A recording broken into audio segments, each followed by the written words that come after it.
परम दयाल अनंत सुख सम्राट आदि सद्गुरु सर्वात्माओं के सद्गुरु सर्व सृष्टि के सद्गुरु सद्गुरु सिद्धराम जी महाराज ने धन्य हो सद्गुरु दरियाव जी महाराज ने धन्य हो सद्गुरु बाबा जी महाराज ने धन्य हो तालनपुर गुरुदाम ने बारंबार प्रणाम स्वीकार होवे जी।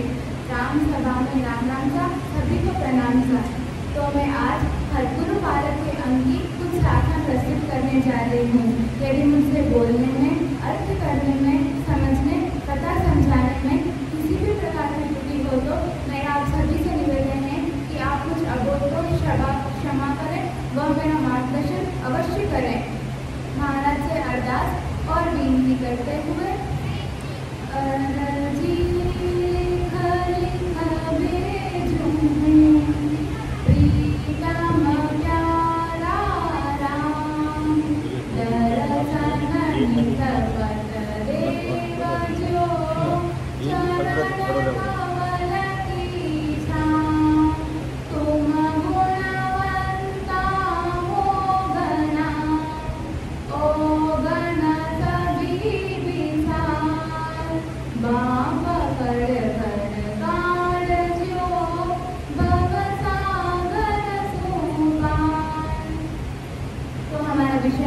सद्गुरु पारक का अंग।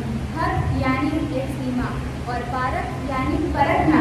तो इस ग्रंथ में सद्गुरु सिद्धराम जी महाराज हमें यह समझाना चाहते हैं कि इस संसार को पार करने के लिए गुरु आवश्यक है।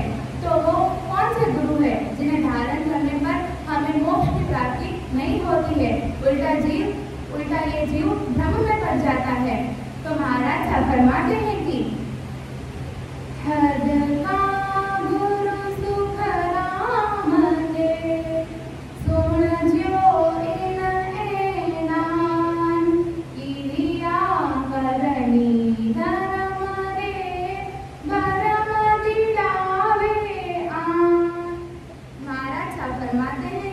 जो हल्के गुरु होते हैं, अर्थात ऐसे गुरु जिनकी पहुंच इस माया तक की है, पारगन तक की है, ऐसे गुरु जप, तप, तीर्थ, व्रत, वाणी से सिमरन करना, बुद्धि से निश्चय करना, अहंकार, ज्ञान, अज्ञान इन सब कर्मियों का तथा धर्म, दान, पुण्य आदि करने का उपदेश देते हैं।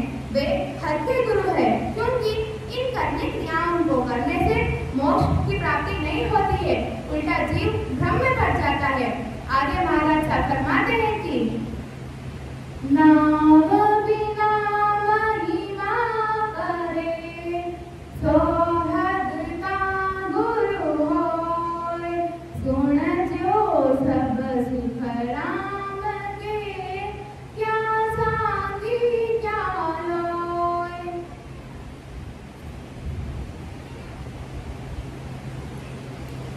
महाराज साहब क्या फरमाते हैं?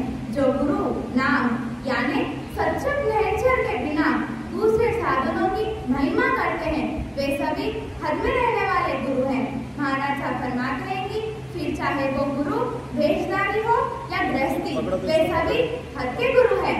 महाराज ने विठलराव के संवाद में फरमाया है कि सतगुरु कह दिया, सतगुरु हुए न कोई, सतगुरु की अंग सूत, ना परचा कर होय, ना परचा कर होय, सतगुरु ऐसा होय, ताके भरम रहे नहीं कोई, शिष्य निपजे सब ले, सुख राम नाम शिष्य में जगे, से सुन साचा नाम, सतगुरु कह दिया, सतगुरु हुए न कोई।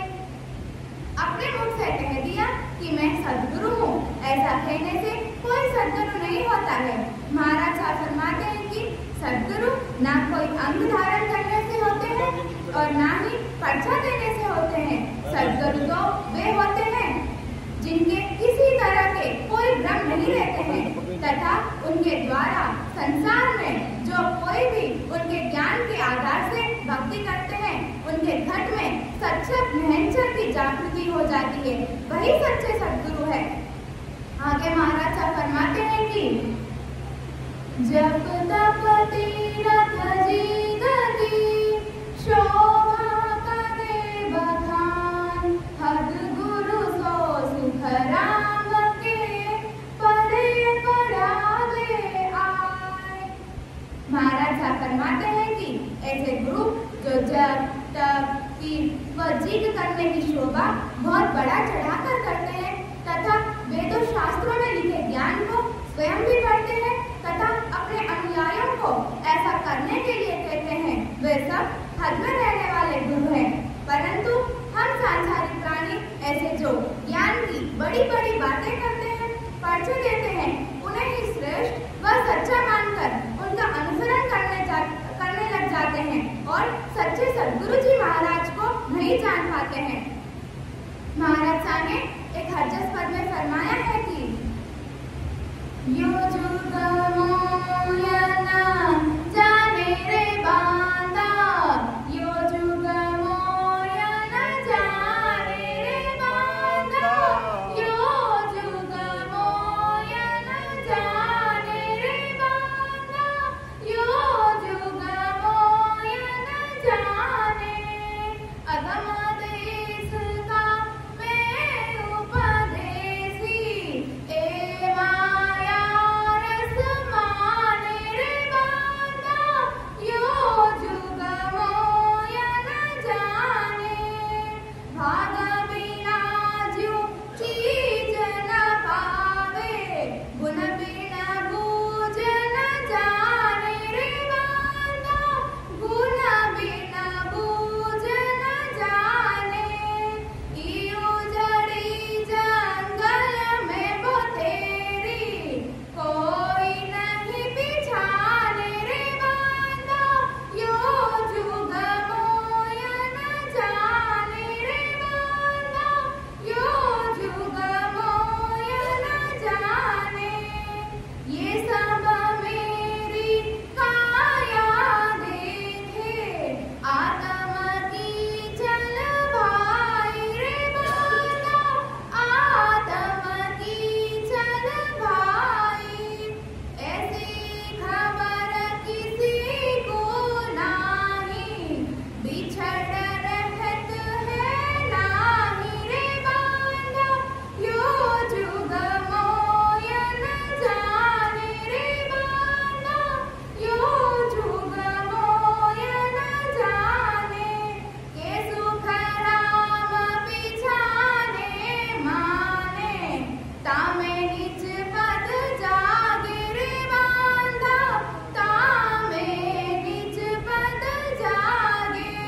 उलट हंस चढ़े गढ़ ऊपर, ध्यान समाधि लागे रे बांदा, यो जुग मोयना जाने रे बांदा, यो जुग मोयना जाने।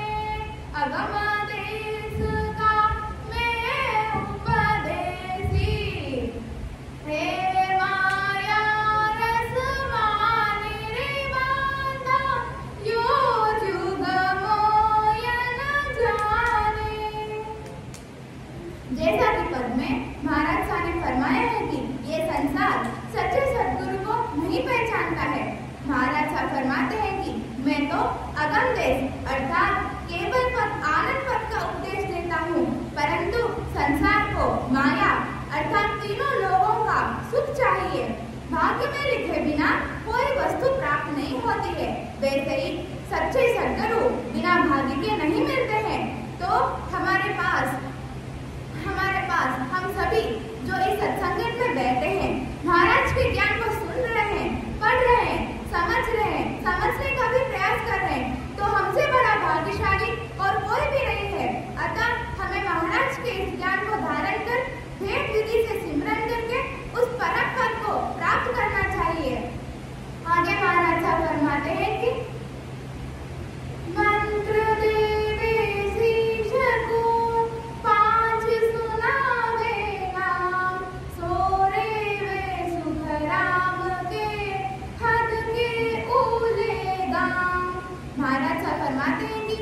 शिष्य को कान में मंत्र देते हैं, वह 5 नाम सुनाते हैं, वे सभी गुरु हद में रहने वाले गुरु हैं। आगे महाराज साहब कहते हैं कि तारक मंत्र देता है, फिर तुलसी को आए, सो गुरु हद का जानिए, सुखदेव कहे बजाए। महाराज साहब फरमाते हैं कि जो गुरु तारक मंत्र अर्थात अपने अपने संप्रदाय के अनुसार जो ज्ञान बताते हैं, जैसे शिव को मानने वाले ओम नमः शिवाय का उच्चारण करने के लिए कहते हैं, तो विष्णु को मानने वाले ओम नमो भगवते वासुदेव का जप करते हैं, तो ब्रह्म को मानने वाले ब्रह्म का नाम जपते हैं, तो कोई राधे राधे, तो कोई कृष्ण कृष्ण, तो कोई राम राम कहेंगे। महाराज साहब फरमाते हैं कि ये सभी हद में रहने वाले गुरु हैं। आगे महाराज साहब फरमाते हैं कि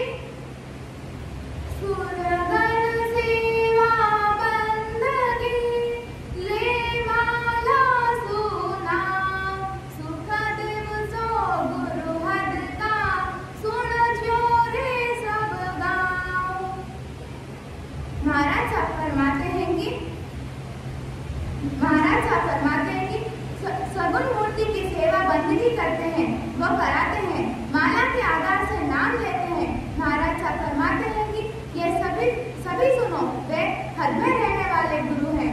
आगे महाराज साहब कहते हैं सांख जोग सुन भक्त को, मत मंत्र दे आन, सो गुरु सबरी हद का, सुखदेव कहे बखान।